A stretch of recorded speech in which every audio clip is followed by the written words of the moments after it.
Hello and welcome to the Boost Over Ball podcast, your go-to place for everything Rocket League with your hosts, K-Cube, AJ Binky, and Red. So lean forward, lock in, and get ready to go Boost Over Ball. Hello and welcome to the Boost Over Ball podcast. To listeners new and old, hello and welcome to the show. Thank you so much for tuning in. I'm Kyle K-Cube, and I will be joined today by AJ Binky and Red. In this 100th episode of the Boost Over Ball podcast, we're proud to bring you a special interview with Corelli, former RLCS caster, former professional player and ESL Cup winner. It's important that everyone knows that. And current LG Team Stream host and caster. This was a really fun interview to do. We hope you guys thoroughly enjoy it, and we will get back to our regularly scheduled programming next week. We'll do the recaps from the Open Qualifier number 5s and talk about Open Qualifier number 6. So without further ado, we will jump directly into our interview with Corelli, and we really, really hope you enjoy. How do I give an elevator pitch of myself? This is a new one. Okay, well, my name is Jack Collier, or Corelli, in the Rocket League scene. I started playing Rocket League the day it came out and was a player for a small time, and then became a caster later on and casted Rocket League, or at least RLCS level games from basically season 4 all the way up until I guess the last season, so the 22-23 season. And I do not only casting, but I've done some TO work, and I am an overall enthusiast of esports. Awesome. Well, I guess the first question is, and I'm always interested to find out, is there kind of like a backstory to how you picked the name Corelli? Yes. I'm not very good at naming anything. So I had a YouTube channel back in the day that I did Call of Duty commentaries on, like every teenage boy did at the time. And I hated the name of it was just like my first name, my last name, like truncated. So my first and last name is Jack Collier, and it was just like Jacko Gaming or Jacko TV or something like that. And it just didn't really roll off the tongue. And so when I got into Rocket League, I was like, oh, I'm gonna start anew. I'm gonna do something different. And I sat there for like 3 days being like, I can't think of anything. I don't know what to name myself. So I actually just shoved my last name into an anagram maker thing. And Corelli was the word that it spat out among many others. And that was the one that sounded the best. And so I just went with that. That's awesome. As a fellow not creative person, with mine being first initial last name, like I totally get it. Yeah, an anagram maker. I should have thought of that. I just went with a color. Hey, the color's not bad. Color is a good way to go. That's recognizable at least. Yep. And it's hard to mispronounce. There are some now in the RLCS scene where I'm like, I have no idea. I'm just gonna guess. Mine gets mispronounced more than you think. It gets spelled wrong a lot too. People put 2 R's, which is understandable. But when I did the Beyond the Summit show, the producer guy kept calling me Curly, like Curly. He's like, Curly, are you here? I'm like, yep, that's me, Curly. Yeah, I think the only way people mess up my name is when they're doing it on purpose, and they'll go R-E-D. It's like, okay, all right. Oh, that's fair, right? Yeah, okay. Come on. But the anagram, that's fantastic. The next, kind of generic question we have to ask is, how did you get into Rocket League specifically? Oh, this is one of my favorite stories to tell. Well, it's not that cool, but I was nearing the end of my tenure in college, and I was like, I'm going to get back into gaming, because I dropped gaming like cold turkey when I went to college. And I was like, I'm going to get back into gaming. So that year I was graduating, it was 2015. In December 2015, I was graduating. So like, I don't know, in February or March, I decided that I was going to watch the E3, because at the time, E3 was really big. And that was like how I learned about all the games that I wanted. So I literally would watch E3 with a notepad, and I was writing down all the games that look cool. And so I had 3 games on there, or no, I had 2 games on there that I thought were really cool. One of them was called like Ashen or something, which I never ended up playing. The other one was Sea of Thieves, which I did end up playing. That was game. Awesome. Good Let's game. Go. Yeah, great game. And then during the commercial break of like, I can't remember if it was the PlayStations. People have told me it was a PlayStation segment. Some people have told me it was like a PC segment. I can't remember. But during like a commercial break, they had like an indie game dev come on and talk about their game. So it was still live, but it was like intermission or whatever. And during this, it was Psyonix, and they were showing off their goofy little car game. And I almost didn't even watch it, and I was like, wait a minute, this looks really cool. And they were kind of like just showing a demo of like training mode or something. And so I wrote the game down, and then a few days later, well, maybe not a few days later, but maybe like a month later or whatever, I started seeing streams of the people who had alpha access. So like I saw the Lachinios and the Kernovis and the Dirknid who got hired by Psyonix eventually. All these guys, I was like, this game's awesome, because like these are the SARP vets. They made the game look way better. So that was kind of the stepping stones into the release of the game. Okay, and I do believe it was a PlayStation one, because for the longest time they had like after like Alpha came out, right? Because it was in the PlayStation Store for free. Yeah, that makes sense. Then it probably was a PlayStation segment. But that's awesome. So did you pick it up? I mean, the way that you make that sound, you did not have alpha access. Did you pick it up like in beta, or were you like pretty close after that? Not. No, I had no access or anything. I didn't even own a PC.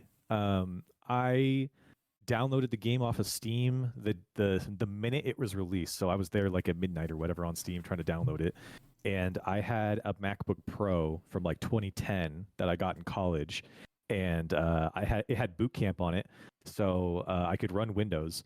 So I booted up Boot Camp and downloaded Steam, downloaded Rocket League, and that night played for like 3 hours straight with like a mouse pad and the keyboard, and it was the funnest thing I ever did. So it was the reason why I eventually got a PC later on.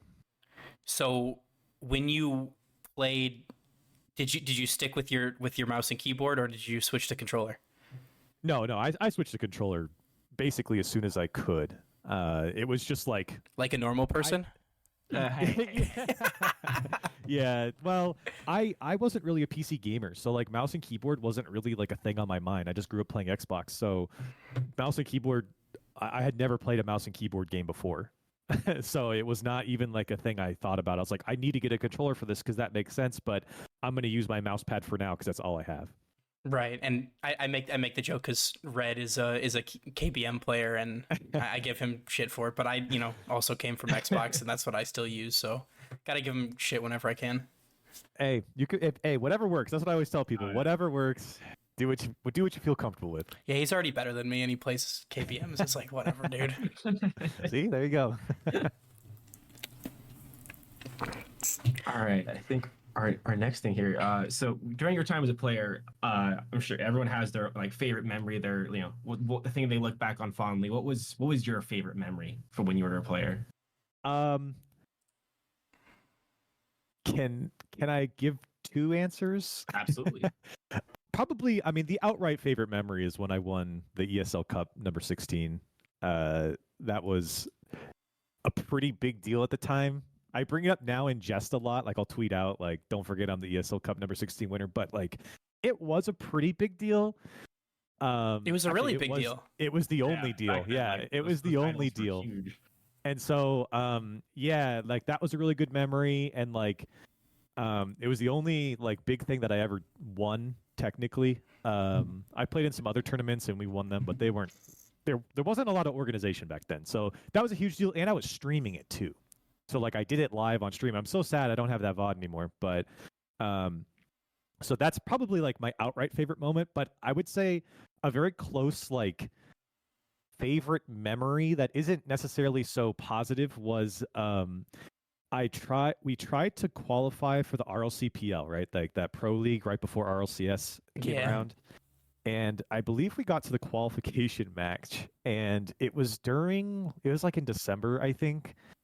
And, Rocket League was cool and I liked playing it, and it was like something that I did for fun, and I wanted to be good at it, but it wasn't like super serious for me yet. It was just like, oh, I happen to be pretty good, and like, who knows if this is going to be an esport? I don't really know what an esport is anyways. So we got to our qualification match, and it was a long day.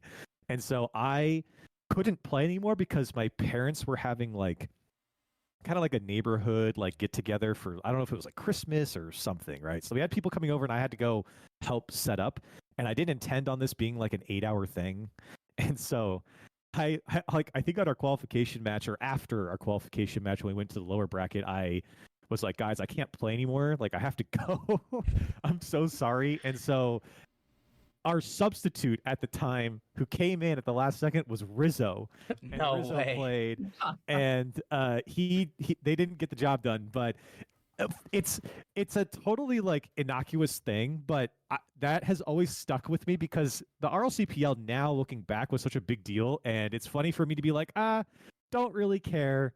Gotta go help, like, put ice into a bin with my parents, for a party or something. So I always look back on that and be like, man, that was an opportunity that if maybe I stayed, we could have qualified. I don't know. Well, I mean, it's like it's so different and it's come so far in like such a short amount of time. But like, I mean, I remember like playing, like, get off the games and go outside. Well, now it's like, okay, well, this is a really feasible way to make a living. Like, you could do this. Yeah.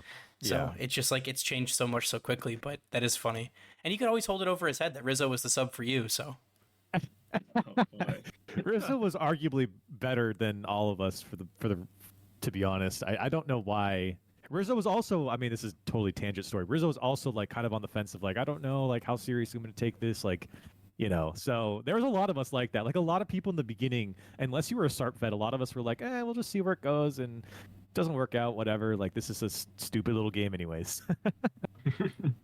I mean, that's kind of like what you had to do, right? Like, you weren't like, nobody was making enough money doing just that to do just that. So like, I feel like you had to just kind of like take it as it came. Yeah, I mean, the RLCPL, I think, ended up having like a $9,000 prize pool. So, I mean, that was huge at the time, but yeah, no one's making a living. Right. That's funny, though. I had forgotten that Rizzo came and played that.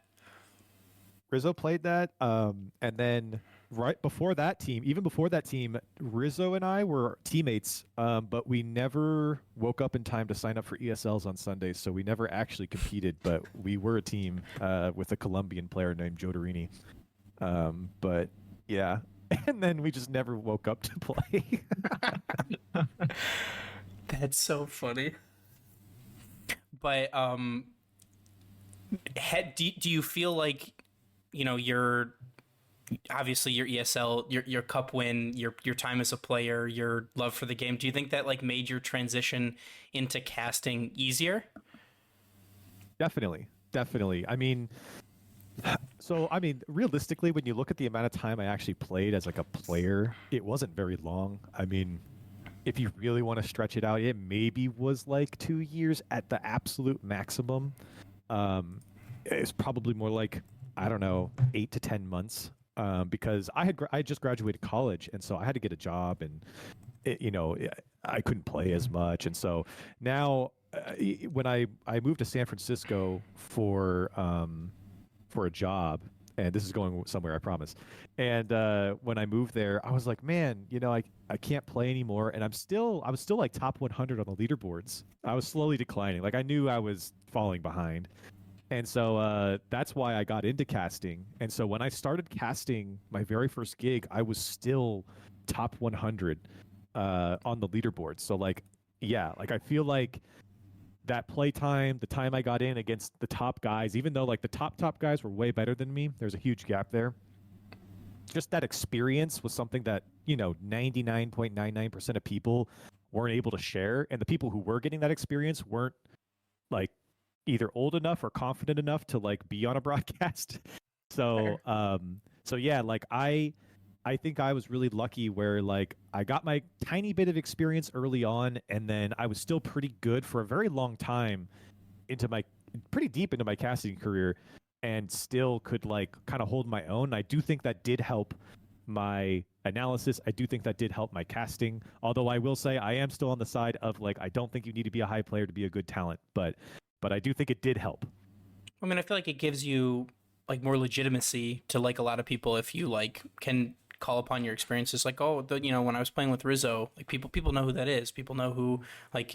I feel like it maybe makes it easier for people to like buy into what you're saying. At the time, definitely. As time gone on, I mean, no, like me talking about playing against classics or low five in an ESL Cup, I mean, people are going to be like, what the hell is this guy talking about? I don't even know what those two players are. Or know what an ESL Cup is.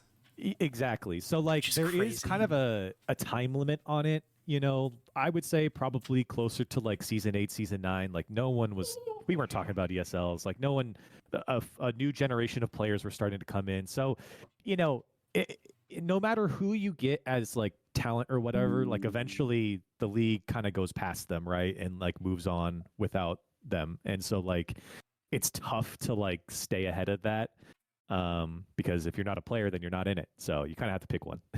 Fair. But even in the beginning though, like the legitimacy probably helps. And then Definitely like once you like establish yourself, like people know who you are, right? Because like there's a lot of people, I would assume, I don't know for sure, but like people know Gibbs, right? Gibbs has been on the desk for a long time, but not a lot of people remember that Gibbs was a pro. Gibbs played, you know, a pretty vital role at the beginning of all this, and you know, the all-time goalie. People don't know that, but in the beginning, people knew that, and people knew Gibbs, and it helped him. I feel Definitely. No, yeah, and I mean that's how I got my first like consistent casting gig. Was like I showed up to a tournament and like won it, and they were like, "Hey, let's have you guys cast." So like, you know, it definitely helped. And then after that, you know, it helped for a lot of other things too early on. But like, I wouldn't say now if a talent was like, "Oh yeah, I'm top 100." I would say don't cast. Go be a player first. right. But go ahead. I was going to speaking of casting. So we talked about your most memorable player experience. Now we got to go to casting. What's your most memorable RLCS casting experience that you've had so far? RLCS one. I mean, again, it's tough to not pick like my biggest moment, which is when I got to cast the 2022 World Championship. Just, I mean, it is what every caster wants to do, and is kind of our, you know, I mean, it is our World Championship. Like if you get chosen to do a World Championship cast, you're doing something right. So, that was something that I had strived for, and I never thought I was going to get it, but that was something that was a really big deal for me. And I mean, yeah, it's by far and away my biggest achievement in casting, and and simultaneously the worst experience I ever had. But was that more because of the casting aspect of it, or because of the series that it ended up being? It is all of the above. The production flub of not only missing the countdown was a really rocky start, and like we were all pros there, like we can work through that. We got some bad I'm throwing Johan under the bus here. Johan's the producer for RLCS. He's a great freaking guy. But and then we got some bad comms afterwards, which is why Jorby threw to the stage by accident. And then so like, but we can work through that. So it was a rocky start, but then once it started, I was like, okay, here we go. And then it was just, it might have been like a top 2 worst series I've ever casted in my entire life. Like it was horrible. It was not a fun series to cast. And it wasn't even that it wasn't fun to cast because BDS was just straight up winning it. Like just the individual minutes of every single game were not interesting. And I was really struggling. Like it was a hard cast because nothing was happening for the majority of it. And it felt like it was just like, oh, BDS scored again. Oh, they scored again. G2, they got over the halfway line. Great. Okay. They can't do anything. And Monkey Moon scored again. It's just like, yeah, it was really frustrating. Like all 3 of us were pretty bummed after that cast. It was pretty rough. Well, I mean, like, because I like we were there at the World Championships for that, and like you come off just like such a huge high, in my opinion. Like the earlier in the day, like the Moist Furious series, which I think was the best of the entire tournament, and you know, you get there and like G2's making the run. It's NA versus EU. You're like, everyone's like, oh, this is gonna be a great series, and it just nope. Absolute meat grinder for G2. And like in my opinion, that was like peak machine BDS, right? Like they weren't even like human. They were just like the robots that somebody built in their basement to play Rocket League. And oh man, such a sour way to end such a great event. I mean, a lot of people, when I bring this up, they think that I'm upset that G2 didn't win because like I'm an NA caster. Like I've been pretty adamant everywhere that like I really don't care who wins. All I want is just a good series. And like when when BDS goes up there and just spanks the crap out of G2, it's just not fun to cast. So and that's not anyone's fault, on our end. We can't do anything about it. But yeah, you're right. I mean, especially when you put that series up against the Furia Moist one, you're kind of just like, man, that was the real grand final. It feels like. I mean, that's where viewership peaked. Like, yeah, at the time it was an all-time high, right? They've beaten it since then, but like, and I mean, I've seen more entertaining sweeps than like that G2 BDS final. Yeah, like 4 overtime games are like, it's really back and forth and close, and it just. Sorry, Red. It just was not a good outing from G2.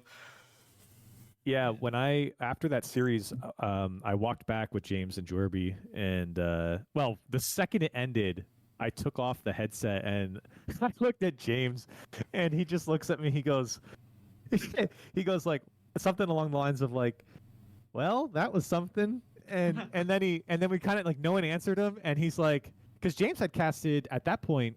What, 3 world championships, and I think a major final or something. He's casted a lot of grand finals at that point. And he goes, sometimes you just get stinkers like this. And me and Jorby are sitting there like, yeah, I guess, but this was supposed to be like this is the pinnacle of the esport. What do you mean? Yeah. Sometimes you just get stinkers. Yeah. So we were really bummed, but it's still a highlight, to be able to say that I did that, and I got to wear like a ridiculous pink suit, and it was fun. So like I don't it didn't ruin it, but it definitely in the moment it hurt really bad. But like longer it's gone on, which sounds ridiculous to say it hurt really bad, but the longer I get away from it, the more I'm like, man, I'm just happy I did it and I got a chance to do it. Well, like that, and also like because it wasn't memorable, it's memorable. Yeah. Like if you said the 2022 World Championship Finals, G2 BDS, people are like, oh, yeah, I know that series. It's a terrible series, but like everybody remembers it. Yeah. It's like, I unfortunately know what happened that series, and it wasn't a good thing. No, you're right about that. So it's all good. I'm just glad I got one. So I can't be upset with one. Fair. But, transitioning a little bit, that's got to be like the absolute pinnacle of casting RLCS. Maybe not necessarily that exact match, but being in a World Championships finals.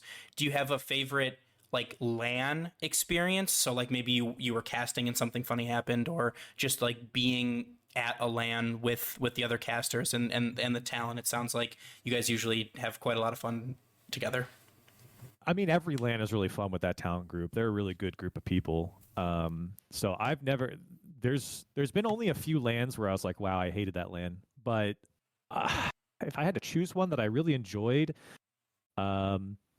definitely that World Championship is on there. Just like Fort Worth was fun. Like we went out that most nights to get like barbecue, and like the city was a great place. San Diego, this more recently, the San Diego LAN, the DreamHack. Yep. While that land wasn't the most like amazing land because it was at a DreamHack, the area that it was in was super fun. That little strip up in there, up on I can't remember the name of the street now. Shoot, but that main street that led from the convention center had a ton of stuff going on. And that DreamHacks in general are just like, you get all of the esports people together and just shenanigans happens. So, but I would also say season 7 for me. Season 7 is one of the best lands we've had. Just like. It's the loudest LAN I've ever been to personally. And that was a big deal for me in season 7 because I was the only rival series caster to be brought up to do that one. So I kind of knew that I was going to eventually, be on RLCS. So I really enjoyed season 7. And then season 6 was the first one the first World Championship I ever casted. So that's another one where like, findable carpets still at this LAN and stuff like that. And Kevin's a really cool guy. So he was at season 7 too, I think. But was he at season 7? Now I'm losing my mind. No, I don't think he was. No, he wasn't. He was only at season 6. Yeah. So, but yeah. So season 6, season 7, and then like that San Diego LAN are all pretty good LANs. Oh, and then the Dallas LAN, of course, too, the World Championship. So those are all like probably my favorite ones.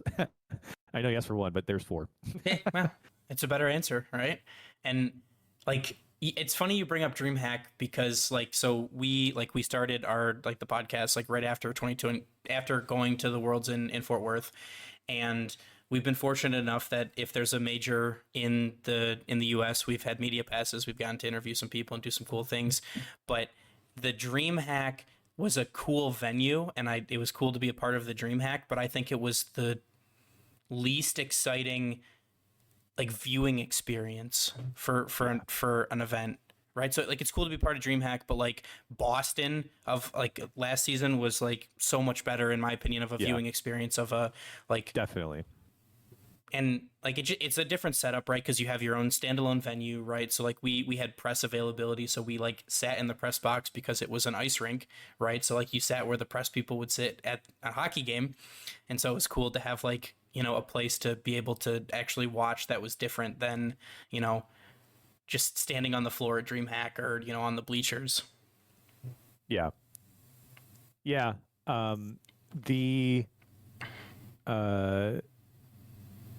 The DreamHacks are definitely harder to have the spectacle. And of course, I didn't go to Boston, so I can only speak of the lands that I've went to.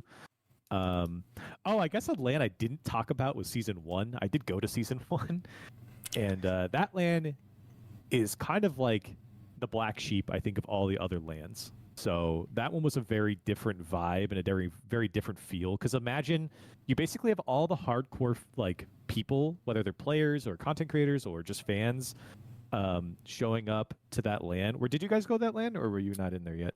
I watched it. I did not go to it though. Oh, okay. It was the first time we were all seeing each other, right? So you knew people's names, but you just never knew what they looked like and stuff like that. So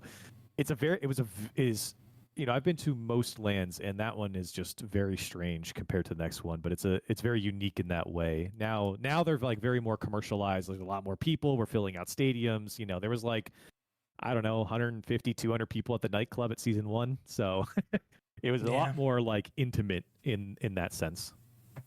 Yeah, but I mean, for the sustainability of the esport, it's nice to see that they're selling out stadiums and that it's becoming more commercialized, that they're, kind of continuing to go in that direction.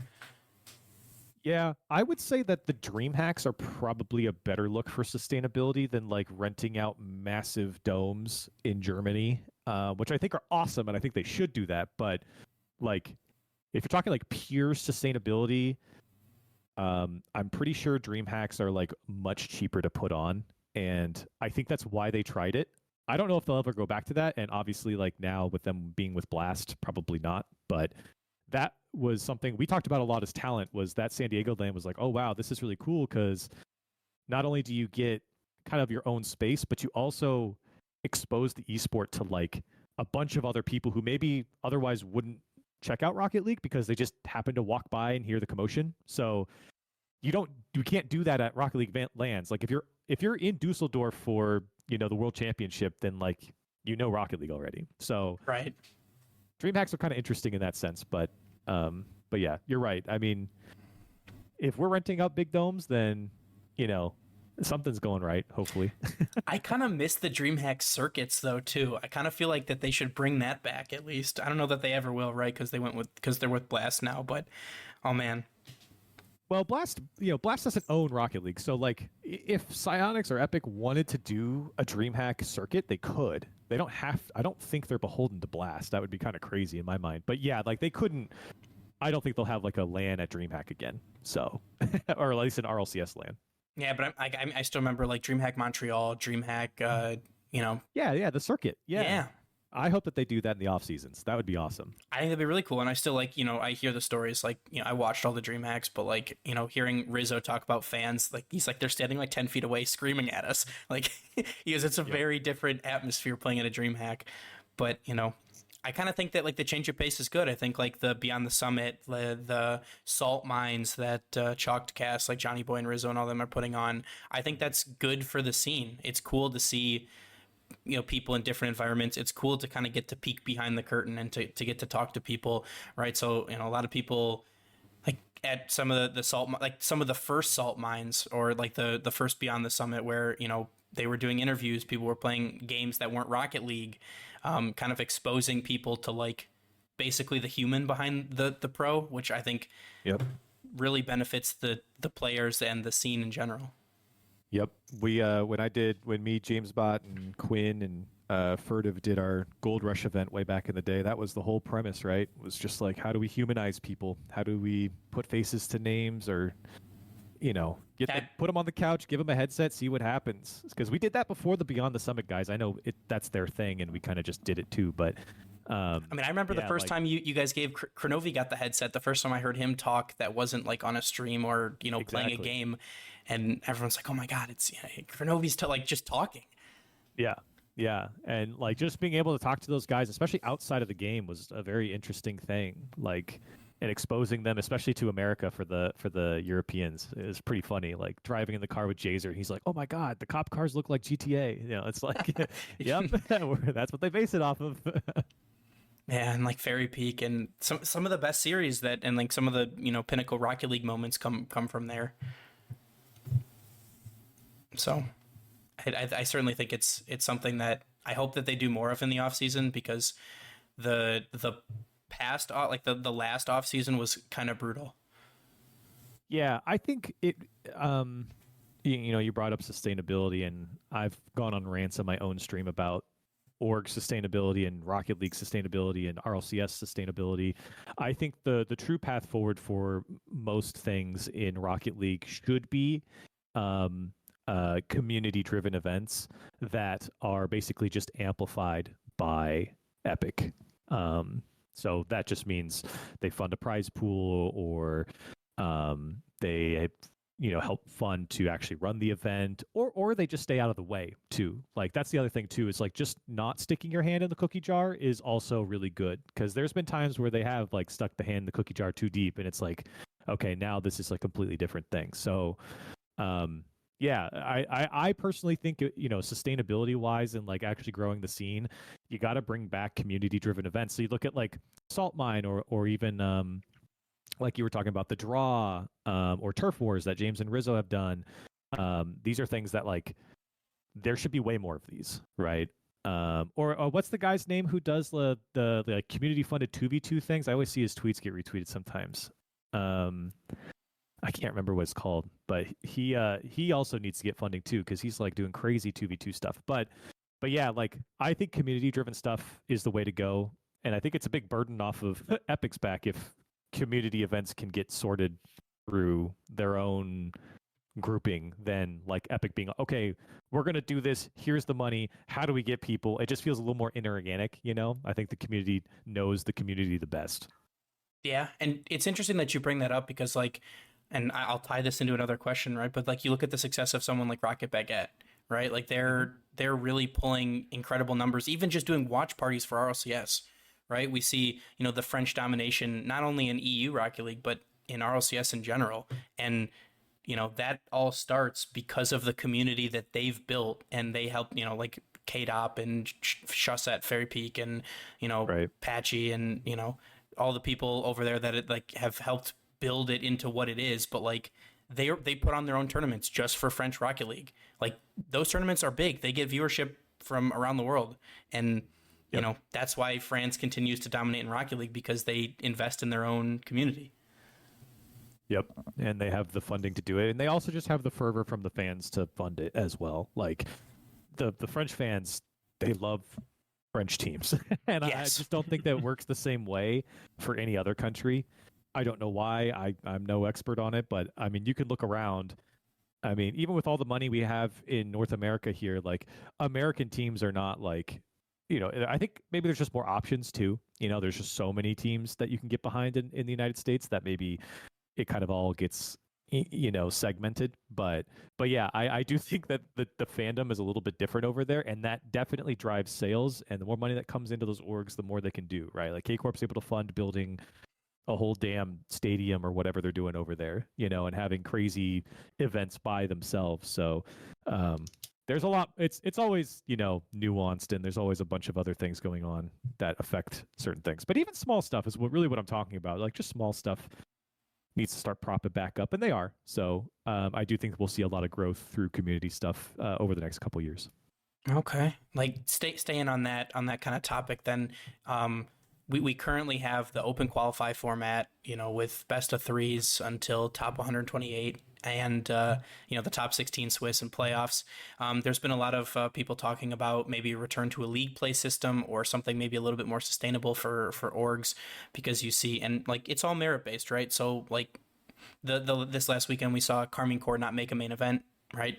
First time that someone of that caliber hasn't made a main event, and like it's their fault, right? They lost, it happens, but like part of it's the format, right? So like I don't remember the exact percentage, but it's like somewhere over 90% that they don't make Major 2 now because of their early exit in qualifier 4 and not being in qualifier 5. So they needed a lot of results to fall their way and to win qualifier 6. But like I still think that they make the World Championships, but I don't think they make Major 2. And that's just not only a loss for Carmine Corp fans, that's a loss for Rocket League fans. So do you think that a change in format should or will happen moving forward? Okay, so here's my opinion on all of that, and I'll answer your question. The short answer is yes, obviously, from me, but I have always been a massive advocate for the open format. I think it's undeniable that the amount of skill that we've seen through just individual players coming up through the new open system, but also I think the skill that we've seen from even our top players and the new heights that we've reached. We were always going to do that league play or not, or league play versus open or not. But I think that we would have not reached it in the same amount of time that we have now. But take away all of the skill and all of the K Corps not making it, that doesn't really bother me. Like a good team not making it is fine because that's how the format is right now. I think just regardless, what we had last season was, I think, the best format, and we needed to have this season happen to know that last season was a better format. Because Fair.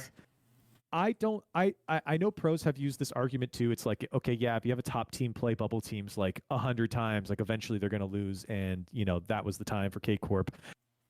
I don't even love that argument. I think it's just not good to have your top teams play, the local AYSO teams over and over and over again, like we keep seeing, because of two reasons. One, it's a waste of time for the pro teams, for the most part. Like, signing up G2 signing up and playing champ 3s in the first round. It's just like, what are we doing? Right. I mean, you had ridiculous. Qualifier 3 in Sam, you had Furia winning a 2, like they won 2 games. They had 150 goals in 2 games. Yeah. Like what are we doing? Yeah. So I think that's silly to do for not only the pro teams, but also like Epic and Psyonix really care about signups, and that's a good thing. We want people to be signing up for our leagues.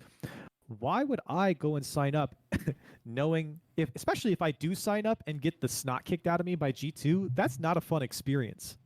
So if we go back to the system that we had before, you basically move up the higher skill teams kind of further into the bracket, into those closed qualifiers or whatever. And then you take away the opportunity for the new people that are maybe coming in to play against, Gentlemates, BDS, Vitality, Endpoint, Oxygen or something like that.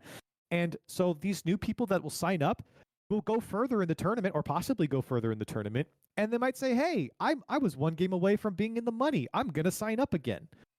You know what I mean? Like, instead of just getting absolutely railed by, even like a team, like Top Cougars or something, right? Like, there's just no reason for these guys to have to do this. And then, of course, you do take away the variance of orgs, losing their 1 out of 100 game, right? Like K Corp has. Because, of course, I think it'd be silly for anyone to say that K Corp isn't good enough to get out of quals and like actually believe that. I mean, that's just nonsense. And if they do believe that, they should not be talking about the game.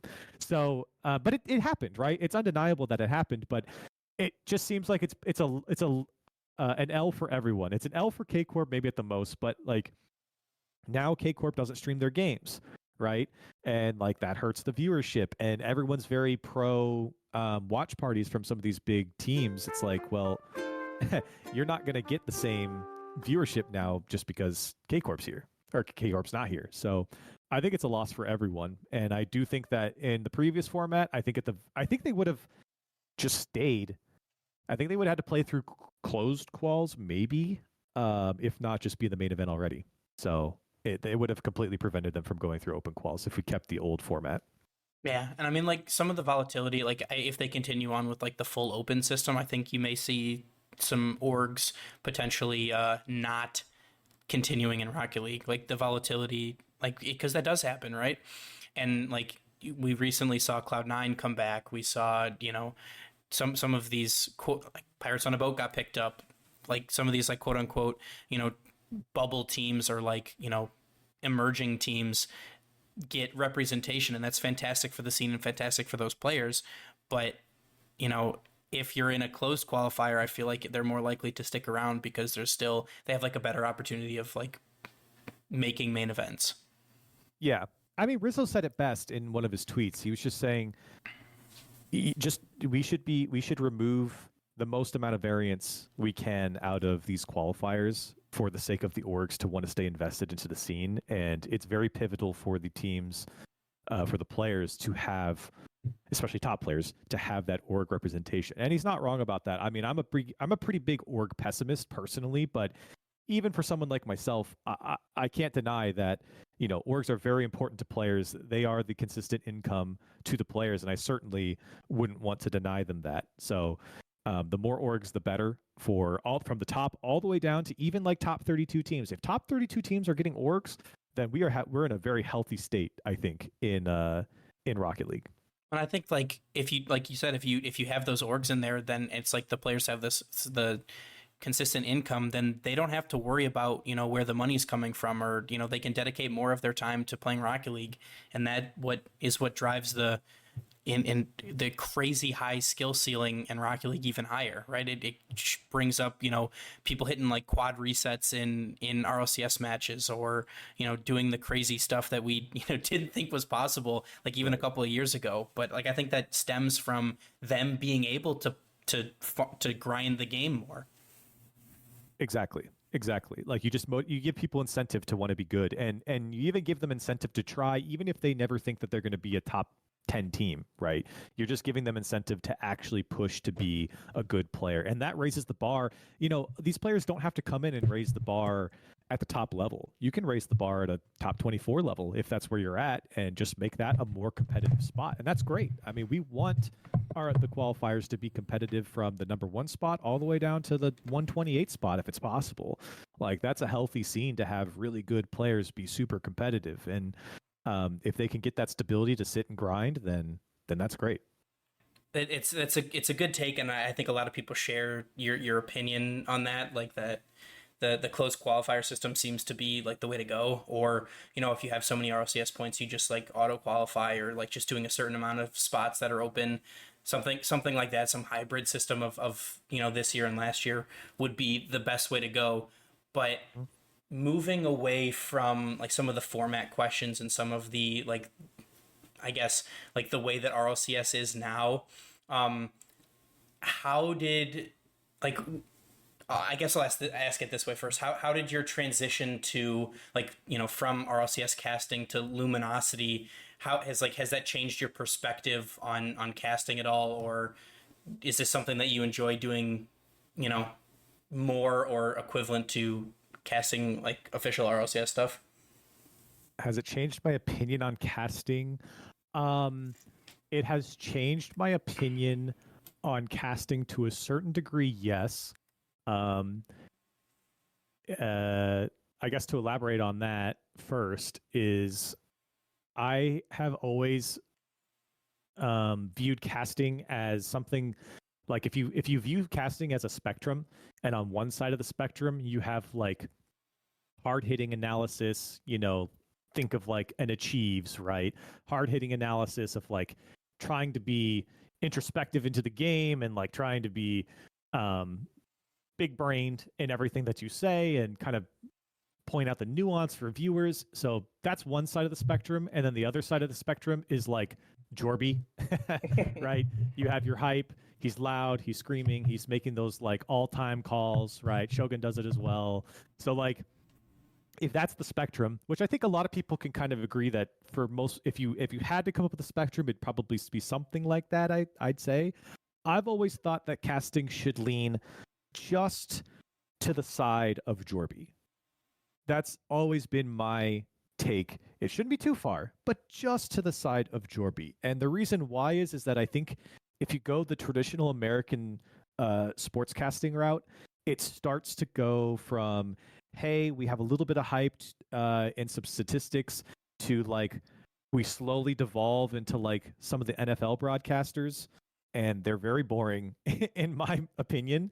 And it's too much analysis. It's too much of trying to be a smarty pants. It's too much of like, I don't know, just ego talking about the game, I think, of just like, look how smart I am, look what I know.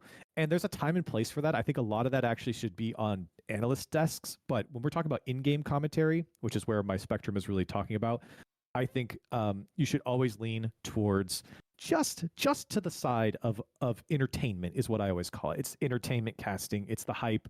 Casters are supposed to kind of amplify the feeling of what the viewer's watching, and certainly not take away from it. And I do think that even if you have the most amazing analytical point, in a lot of cases, it comes out very dry, very boring. I see people say, oh, I wish we just had analytical casts. I'm bored as hell listening to anyone just break down the game constantly. I think that's boring for in-game commentary. I just find that boring personally. I think people might disagree with that, but that's how I feel. So with that being said, though, when I've been on the LG broadcast, we have leaned in towards the Jorby side in a way that I never thought I could, but then the scale turns three-dimensional and starts to go like a left turn towards Jorby, because obviously we went the unhinged ridiculousness route, which I would not recommend for any talent to go do, but I love it, and that's the only way Spaceman's going to do that show. And so it has taught me, to answer your first question, it taught me that so long as you know what you're doing and you can at least convince yourself that you're kind of funny, you can make a show very entertaining and something that people will want to watch no matter what is happening on the screen. So that's a fantastic answer. And before I jump into the next question, I got to give the LG broadcast team, Spaceman, and especially yourself, a lot of credit.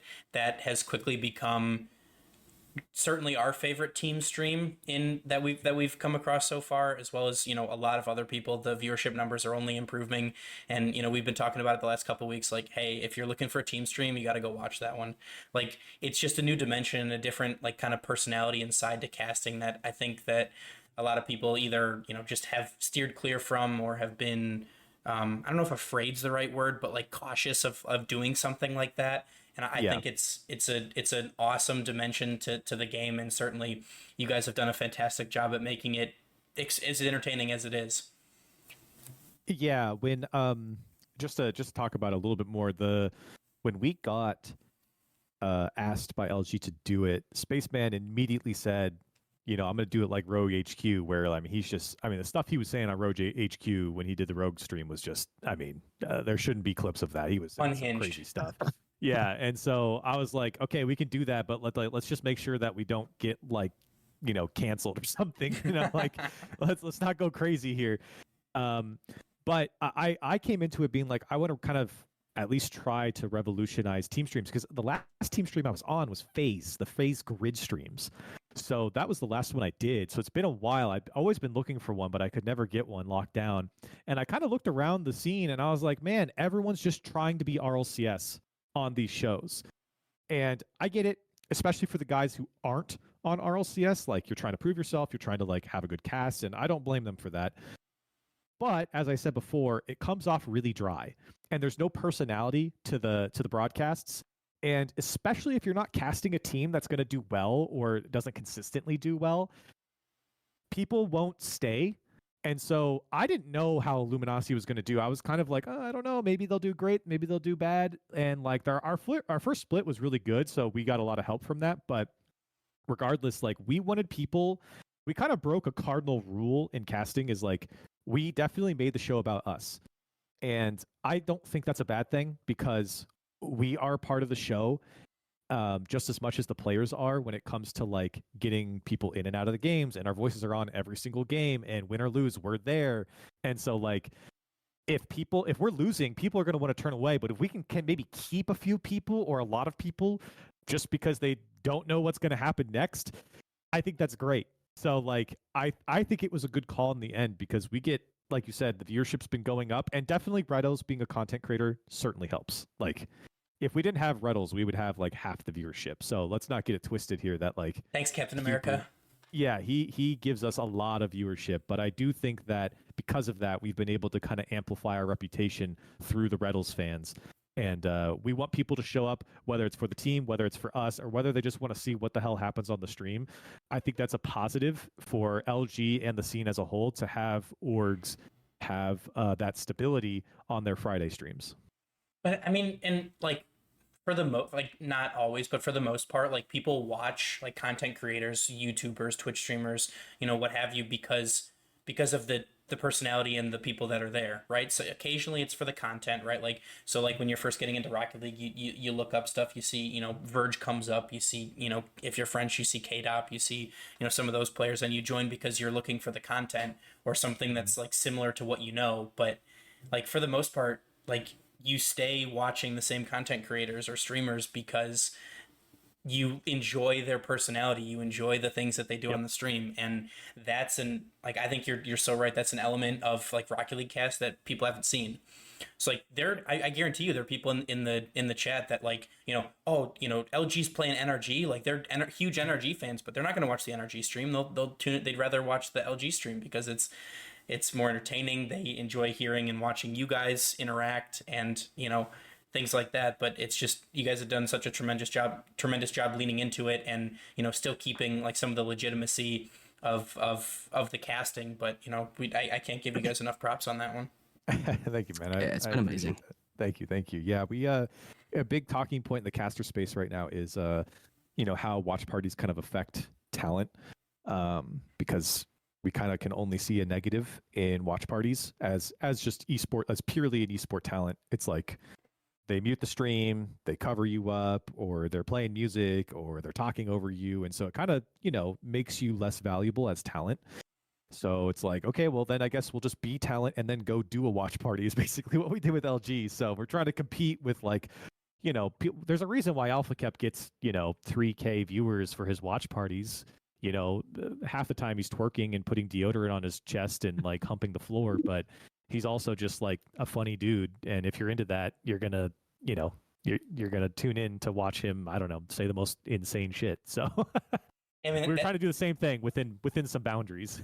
Yeah, I mean, and there's a reason people continue to go back to Alpha Kept streams, right? There's a reason that he's one of the more successful Rocket League streamers. It's because of his personality. He lets it shine through, and if you like it, you stay, and if you don't, then you don't watch him. It's like not like there's not really a huge lose situation for him, right? So he may not attract as many people as he could, but he keeps the ones that he has.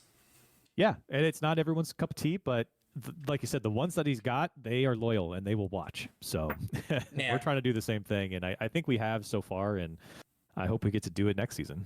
Yeah. So me too. Same. So who is the? I don't know. Again, I don't know if brains is the right word, but behind some of the scenes, like we saw Cthulhu make an appearance in the last qualifier. We saw the hot dog stand or the boardroom. Who's kind of, or the fraud mobile. That's a favorite for a lot of people. It's kind of all of the above. So the hot dog stand one was my idea, or at least the concept was my idea. The artist that we have, he does an incredible job of kind of just like taking our unhinged ideas and like turning it into life. The boardroom was kind of all me, Spaceman, and then Britain, who does the production. That was kind of all three of us. It was just like a good idea.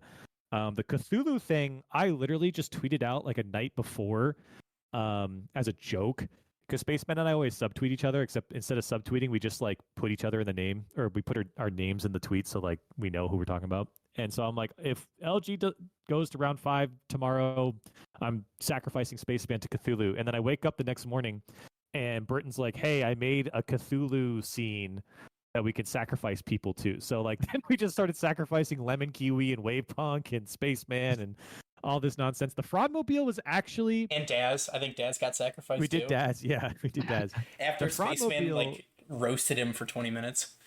Yeah, the Daz picture of him like with the bald filter was really funny.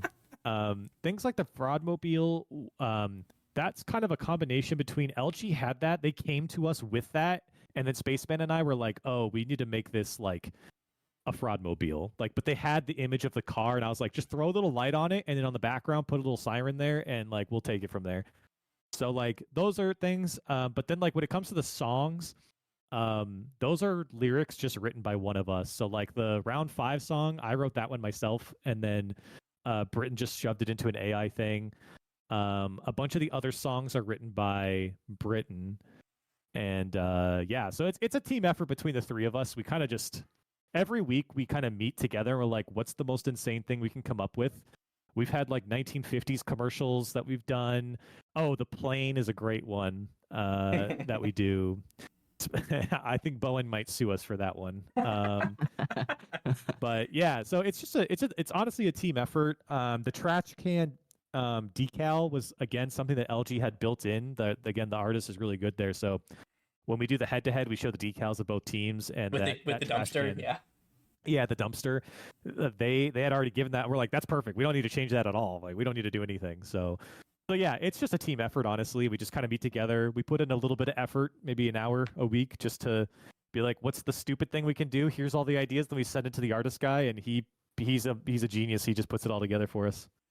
That's awesome. Because That's like awesome. like even like the details, right? Like so you had a series. I want to say it was last call. Maybe it was 4 or 5. Playing NRG, and it's the team name is NR Free. Right, like even like just like the small attention to detail stuff that like at least me I get a chuckle every time like losing LG up next playing a losing team. I just think that's funny. I think it's something again to reiterate something that we've already said is something very unique in Rocket League, and I think it certainly has its place, and like the viewership numbers show that it has a place. Yeah, it gives the broadcast a personality too, because we're kind of douchebags on it a little bit, to like other teams. We kind of like talk a bunch of crap about them. So, there's like an element of like a Dr. Disrespect vibe in there a little bit. We try not to go too far with it, but we're just trying to say that we're the best, and we're going to beat whoever we play, and we're going to put them down. We're going to call them free SM or whatever, right? And whatever happens, we'll still say that we're the best. I mean, we came back in the first regional, or I guess open qualifier is what we're calling it, in this major champion LG. Yeah, we said that we won the major. Our pre-show was us saying that we won the major into like we spoiled like 6 movies. We spoiled how the Harry Potter ends, how Game of Thrones ends. And every then, time you lost a game, yeah, I remember that. Yeah. Every time we lost a game, we would spoil a movie. I mean, it's just like That's so funny. some of that stuff we just come up like 15 minutes before the show, and we're like, we're just gonna do this. It's like, okay, great.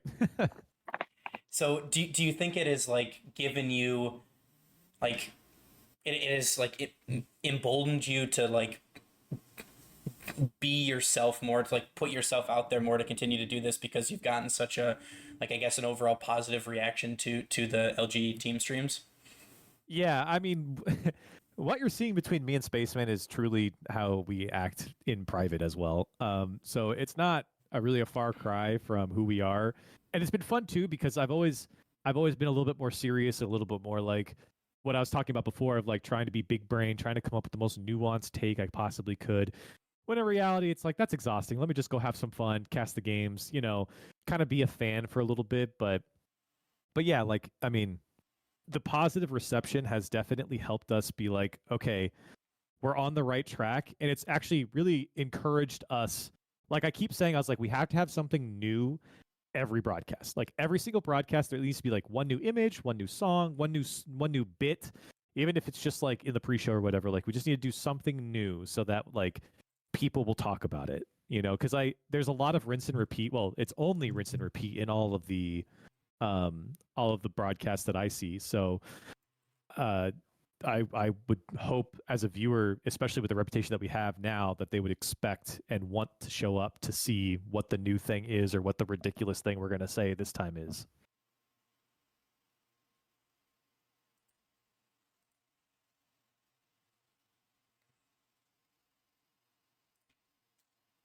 Uh-oh. Oh no, I'm Did I back. DC? No, I'm Oh, back. okay. I'm back. Okay. I thought I DC'd for a second. So me.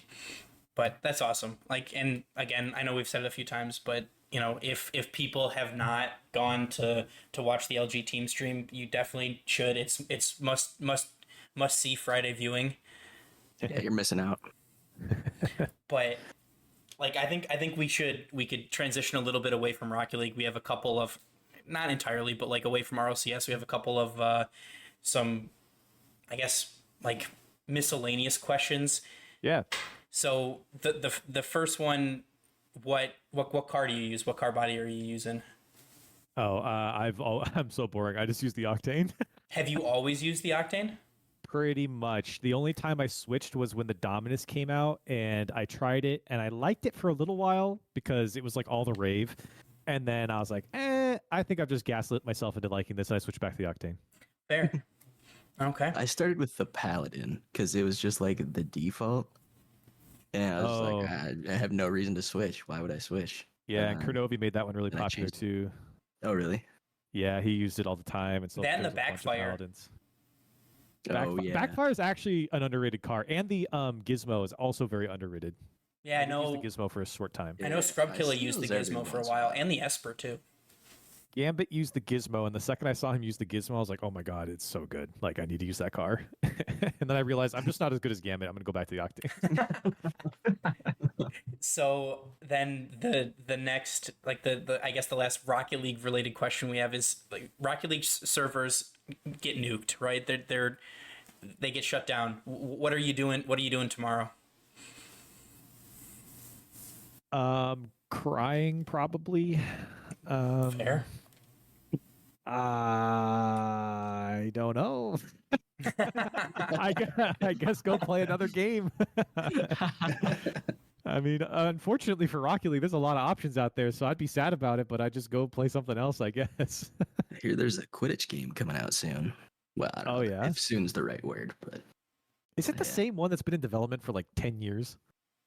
no, probably not. They announced No? it like last year or something. Oh, okay. Quidditch Champions. It's similar to Rocket League where you just control one player, and There's been it's like 3v3, 5v5, something. There's been a couple games that have come out that are like definitely inspired by Rocket League, and I know that because they email me and like a bunch of other people who have been in RLCS Oh, and be like, "Come interesting. try out our game," and I'll That's- look at them. I was like, "Man, these just don't look as fun as Rocket League. They're just not even close." Like, I'm sorry, I'm not playing. I mean, like in the Quidditch Is there- Champions like play test, like to apply for like their play test, the first question is how many hours do you have in Rocket League? Really? Yeah. Yeah. It's like super similar. Wow. And they changed it so the upper limit is like 1,000 hours. It's like, well, all right. What? I've put too much time into this game now. That's wild. I can't Yeah. believe they're like that on the nose about it. Yeah. Well, at least they're self-aware. Hey, I mean, it's nothing illegal. I mean, you can do that. Inspiration isn't bad. I mean, look at all the battle royals that came out. You know, they're Yeah. all the same. So Yeah, for real. But if you're not playing or casting or doing, you know, gaming, what do you like to do? like just outside of like video games altogether. Yeah, or just or you could be like outside of Rocket League. Well, I will say like I do enjoy making content. So like I do stream and like I have slowly done YouTube videos and I do enjoy those things. They are about Rocket League though. So, Fair. but outside of that, I don't do much else besides like go to the gym, and I have a lovely fiance that I enjoy cooking. So I do a lot of cooking. I like to cook for her. So those are kind of like my two little hobbies outside of Rocket League stuff. I tried to get into golf and I like ripped a tendon in my back, so I'm not golfing anymore. That's rough. I grew up playing a lot of sports, so like I played soccer, so I've been thinking about getting back into playing some soccer again, like indoor soccer or something like that. So I'll probably jump back into that soon. Okay. That's awesome. I'm a very boring person. Hey, I mean, I do the That's the same way thing. to do it. But How fast do you type? Oh, so slow. Probably like really? 50 words per minute, maybe 40, 50, 40. Okay. I mean, that's like above average, though, isn't it? I have no idea. Isn't average like 25 or something stupid like that? Maybe. no clue. Yeah. It'd make me feel a lot better about myself if it was. I'm looking it up right now. Yeah, Uh, a quick search here. Average is 40 words per minute. So Oh, there you go. Yeah. Above average. Around 40. For the amount of time I spend on the computer, hopefully I'm a little above average. But yeah, I do not type fast. That's where RuneScape did me right. I type about 105 words per minute. Jeez. From You gotta be RuneScape? able to, yeah, you got to be able to type fast if you want to sell your stuff with no GE back in the day. Oh, that's true. I Yeah. I did play back in the day, but I actually picked it up recently again. So I made a new account. Nice, good choice. What a time. But how did I die? Nope. Oh, No, I Okay. don't think so. Cool. We're getting towards the end here, so I usually will roll out the red carpet for you. If people want to watch your content to support you, what are the best ways for people to do that? Honestly, the top two ways is just to follow me on Twitter. It's at Corelli TV, and then on Twitch, which is just twitch.tv/Corelli. Those are the two, I guess, social medias. If Twitch is a social media, the two medias that I've used the most. But you can also follow me on Instagram and also check out my YouTube channel. I don't post a ton on my YouTube channel, but I do intend to eventually. And yeah, that's pretty much it. Okay, and all of the links that he just mentioned will be in the episode description. So feel free, everyone who's listening, to check that out. I think that's it's very much worth your time. But AJ, Red, do you guys have any other questions before we finish off with our favorite question? Are you a dog person or cat person? We have both, dog Okay. and then two cats. I don't really get to choose because my fiance is a veterinarian, so we are very firmly both. Yeah, that's fair. fair point.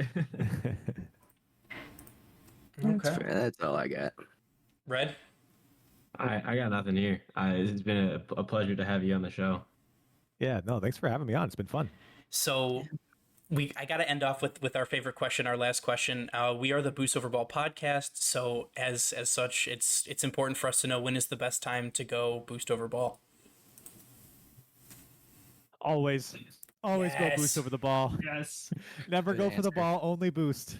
Add those stats, baby. Heck yeah. Got to farm those Unreal units. That's right. Those hundreds are just so much tastier. If it's shiny, you want it. So Absolutely. Shiny my favorite color. Collect all the shinies. Awesome. That's one of the best answers we've heard.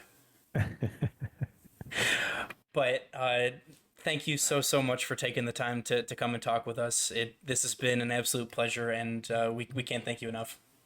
yeah, no, thanks for having me on. Always enjoy talking Rocket League, so thank you. Thank you for tuning into that interview with Corelli. And as we wrap up this episode, before we do, I would like to give a massive, massive, massive thank you to all of you listeners, people who have rated us, people who support us on Patreon, and people who subscribe to us, on their podcast platform and follow us on Twitter. This wouldn't be possible without any of you guys, and it really, your support really means the world to us. So with that, we would like to thank you so much for listening. We'd like to remind you to please follow us on Twitter, Instagram, join our Discord, and rate us wherever you listen to podcasts, as those 5 stars really help us out. We'd also ask that you check out our Twitch, our TikTok, and our merch store. New items have been added. We talked about the shirts already, but I'll talk about them again.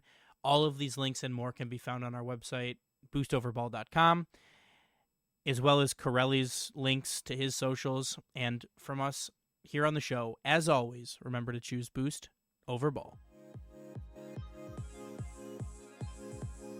Thanks for listening to the Boost Over Ball podcast. Make sure to check out our website at boostoverball.com.